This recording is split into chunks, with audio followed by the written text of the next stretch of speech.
have this sense that this is instead this great aesthetic and ergonomical design. Clearly, but this isn't. I mean, it's not just Philadelphia. As we all know, much closer to home, New York subway benches also designed to prevent people from sleeping on them. You have measures like sprinklers being used by both public governments and by private citizens on public space to drive people off of public sidewalks.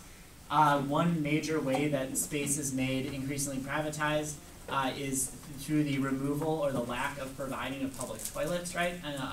And so you have these quasi-private restrooms in hotels and in art galleries that are accessible to the middle class, the upper class, but not accessible. You have this. These owners of these spaces deny the access of the really marginal, and so therefore deny them access to these whole neighborhoods in these spaces. So you, without actually formally creating any law to exclude these people, you do it through this construction of space.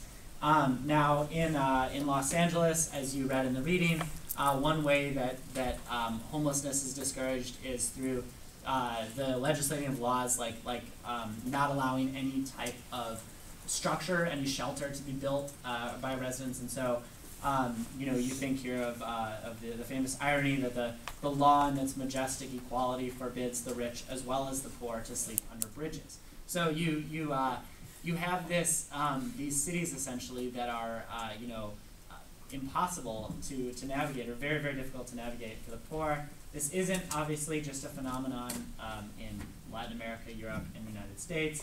I found this image, which I thought was particularly evocative of what Davis calls these sadistic street environments. This comes from Imgur, China, and you can see essentially, I mean, the tremendous cost involved and the labor involved in making this highway underpass inaccessible to people who might otherwise sleep there.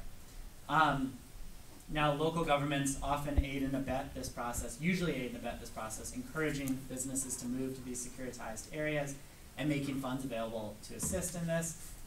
You also see the ways in which modernist architecture has both appropriated some of the aesthetic of the street and turned away from it. So you have this movie studio that you read about in your reading, Frank Gehry's movie studio in Los Angeles, and what he calls these dumb boxes of privileges, right? Dumb boxes of privilege that are purposely designed to turn away from the street, even as they appropriate some of that aesthetic from it. In some cases, this architecture is just outright. It foregrounds this defensive landscape, and so this defensive aesthetic, and this is also the building you read about in your reading, the Municipal Branch Library in Hollywood, and you can see the way in which this building just outright acknowledges this securitization, this fortress aesthetic and purpose. And now the other major part of privatization and this increased securitization in cities is policing, and that's where I'll turn over to Patrick. We'll take questions at the end, unless anyone has anything burning right now. Okay, we'll take them at the end. What time is this class? 9. Good. Hi, I'm Patrick Lamson-Hall, as Charles previously stated. Where's the clicker thing? It's right on the keyboard. Yeah. Okay. I'm going to be talking about some policing tactics that have gained prominence since 2000, namely stop and frisk, the closed circuit TV, and I'm also going to give you guys a little sneak preview of the next great policing controversy, which is domestic drone surveillance.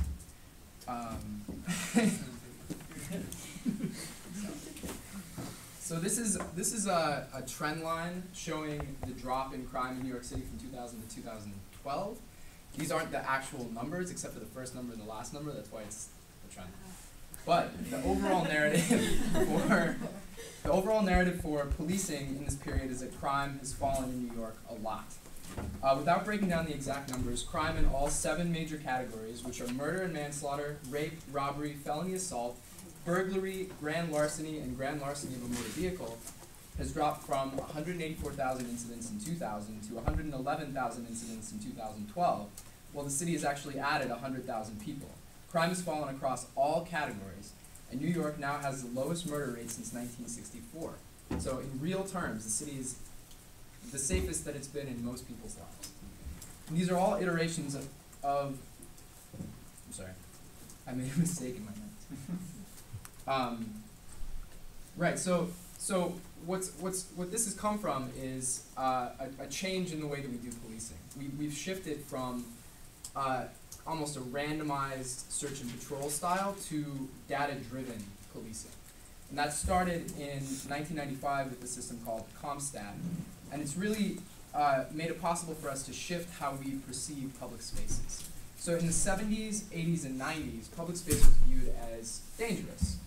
But the conversations about urbanism led to a recognition by planners and officials in the early 2000s that public space actually has a strong economic purpose.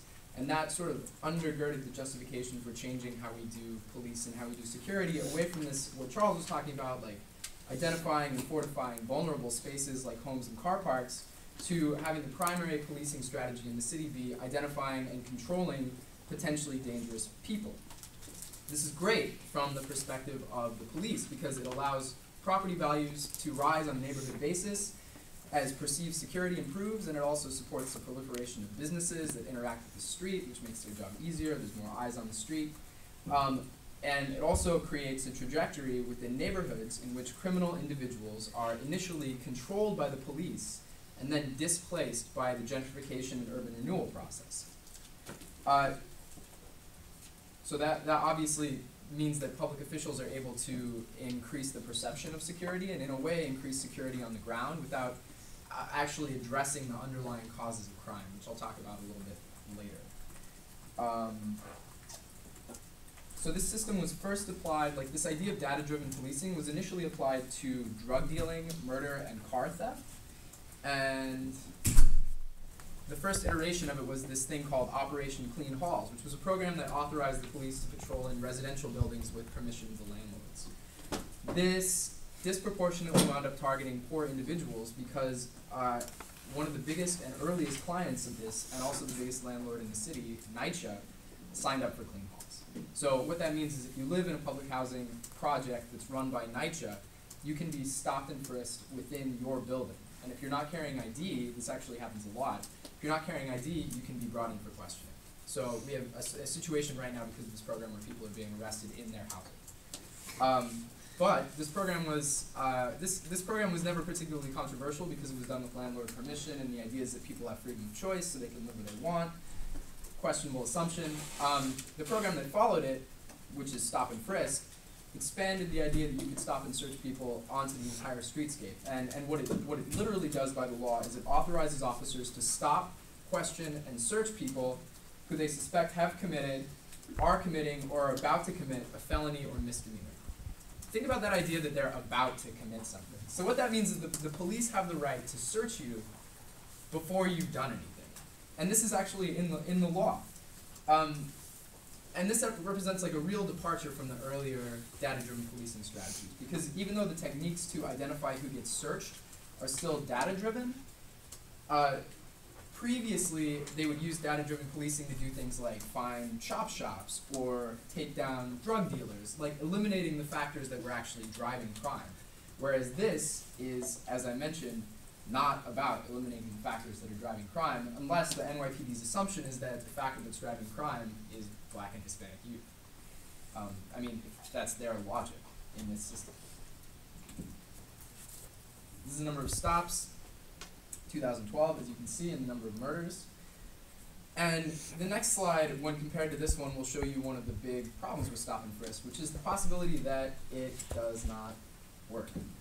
So, we have almost 450,000 fewer stops in 2002, and slightly more than, what's that, like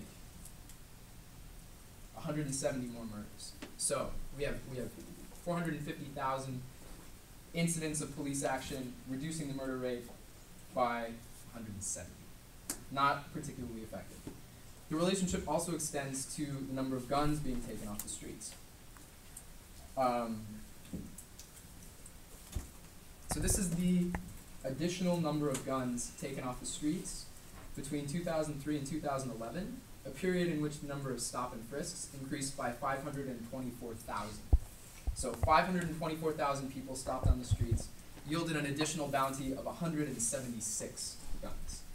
So this may represent, and despite this evidence, the police continue to defend the policy, and they continue to put public resources into this, even if it isn't necessarily effective.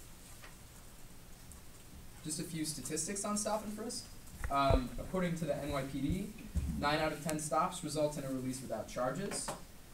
Of the 533,042 stops in 2012, 89% of them were found to be totally innocent. 55% of the people stopped were black, 32% were Latino, 10% were white, and whites were 2 times as likely to be found with a weapon as any other group. So there's definitely some white people. The opposing argument that Mayor Bloomberg brings up all the time, he just issued a press release in January talking about this, is it cites the Center for Disease Control study, a CDC study from the federal government, that 2.3% of teens in New York carry guns, which I found terrifying until I read the second statistic, which is that in the US overall, 5.1% of teens carry guns. So Bloomberg points to this, and he also points to the 96%, that he also points to the drop in the murder rate and says that 96% of that drop has been among black and Latinos. So from the perspective of the city, what they have here is a policy that, despite the fact that it's stopping 290,000 like black people a year, they view this as a progressive and pro-poor policy because they see it as pacifying these neighborhoods. Unfortunately, there's another narrative in this, which is, I mentioned earlier, the true winners in this are the real estate developers. So since 1990, according to some sort of shaky statistics that I found, it's a hard thing to quantify, but since 1990, the cost of real estate in Harlem has gone up by 225%, which has coincided really closely with the implementation of these new data-driven policing tactics. And the rent in Harlem has gone up by 11% just in the last year, according to the Wall Street Journal. So it's clear that there's real money behind these security efforts. I'm going to move on to talk about CCTV, which stands for closed-circuit television, and what it is in its most basic form is camera surveillance. This uses a public safety justification to essentially undermine privacy in public spaces. And it supports the idea, similar to stop and frisk, of controlling threats rather than hardening the spaces themselves by allowing people who are potentially criminal to enter the space, but not allowing them the full freedom that they would enjoy if they were not being monitored. So that the idea is that at any moment, if they do anything, police can come in at any moment. And it ties in with the data-driven policing because these CCTV feeds can be plugged into these centralized computer systems to help determine how forces are deployed to counteract perceived threats. And then there's a whole other issue, which is the implication that someone is actually watching the cameras, which is actually often not the case, simply because of the amount of energy that's required to monitor a camera. So the first major deployment of this was in London as an anti-terrorism mechanism against the IRA in the 1980s. It was in this thing called London's Ring of Steel, which was an area that had been subjected to numerous car bombings and building bombings, including this one. After the threat of IRA terrorism receded in the late 1990s, the cameras didn't come down, so they were simply repurposed in the name of public safety. They took something that a technology that initially had a military objective and repurposed it with a different logic. And today, London is said to be the most watched city in the world. According to watchdog groups, the average Londoner is captured on CCTV 300 times a day. There are currently 51,000 police-run cameras and 1.85 million total cameras in London. Pretty shocking statistics for me, at least. Unfortunately, in London, many analysts have determined that CCTV doesn't work. The role of CCTV is primarily psychological. It provides the illusion of monitoring, but in an actual crime situation, police are rarely able to deploy it in time to prevent the crime that's going on. They can use it for the investigation, but in a practical way, it doesn't make you safer. This statistic on CCTV is from Scotland Yard. 1 crime per 1,000 cameras. And there's people have to watch these. So to address this problem, that it's possible that CCTV doesn't work, there are some London boroughs that have talking CCTV cameras. that inform people that the system is in operation by saying, quote, CCTV is in operation. I can't do a British accent, I'm sorry. CCTV is in operation in this area and antisocial behavior will be reported to the police. And then there's another message kind of reinforcing the idea that public spaces are unsafe that just tells people to keep an eye on their valuables, just like on the subway. If indeed these cameras are ineffective, could I have my water? Yeah. If indeed these cameras are ineffective, they represent a major misallocation of public resources because in the last 4 years alone, London councils have spent $807 million on these, which is enough to hire over 4,000 police officers. Raises the question, who's benefiting from this? It turns out that in London, aside from a few high-profile spaces, cameras are placed at the request of local businesses. This is another extremely highly monitored city, a large city with a strong CCTV presence. Rio started deploying its CCTV network in preparation for the 2014 World Cup and the 2016 Olympic Games. The city has a serious security problem, in part because it's one of the most divided and unequal cities in the world, but like New York, murders are at a 21-year low. Proportionately, to be fair, the rate is still high. The city, as you can see, 1,784 murders is the same number of murders that New York City had roughly in 1994 when Rudy Giuliani was elected mayor. So, in the bad old days. So Rio's good times is the equivalent of New York's bad old days, largely because of inequality. In preparation for the games, the city's been pacifying the 1,000 favelas using special police forces called UPPs that drive out drug traffickers and then, this is their term, not mine, occupy the areas. And despite these efforts, street robbery is still a major problem. And the monitoring, the CCTV monitoring that they've deployed has been shown not to help with street robbery for the reason discussed earlier, which is simply that no police force can respond in time. A street robbery takes 90 seconds. You know, it's just not workable. The technology instead is being overwhelmingly deployed to control the poor where they live. The largest favela, which is that one, Rosina, which they pacified in 2011, is the best monitored place in the world with more cameras per resident than London. The city has 400 workers monitoring cameras and GPS-tracked cops and ambulances 24 hours a day from a massive central command center called the Ops Center, which is that. That's the cost of building the Ops Center. And the previous slide is the average income per month in Rosina. The system created a tiered response to problems. An article in the New York Times explained that a loud party is regarded as an event. People beating up each other at a party is an incident. A party that becomes a riot is an emergency. And if someone dies in the riot, then it's a crisis. And each one of these labels carries with it a set of fixed responses. It's important to, when we're talking about this, it's important to remember that this technology and the systems around it were not organically conceived. It's actually an IBM product. It's part of their Smarter Cities package, which is a data management package for cities. The center was created at the behest of the mayor, Eduardo Paez, to showcase what that product could do for crime. IBM has also developed systems for Madrid and some systems for New York City. The reason why they're doing this is because the market for this kind of monitoring-based crime control technology in cities is expected to be $57 billion in 2014. These are not altruistically motivated IBM employees. Tying this back to London and to the defense industry, the UK has a plan to double exports of this sort of technology to Rio in advance of the 2016 Games, based on their experience running a big CCTV network in preparation for the London Games. Let's bring it back home, New York City. The parallel to the Ops Center in New York City is something called the Domain Awareness System, which was developed by Microsoft. And as part of the monitoring component, the NYPD has deployed these 3,000 street-level cameras.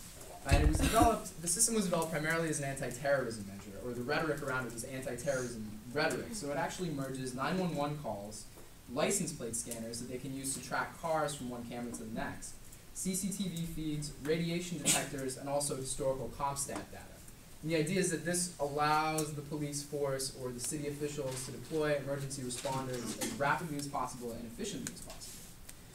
Unfortunately, as with many of these technologies, there is limited evidence that the monitoring component of this system works.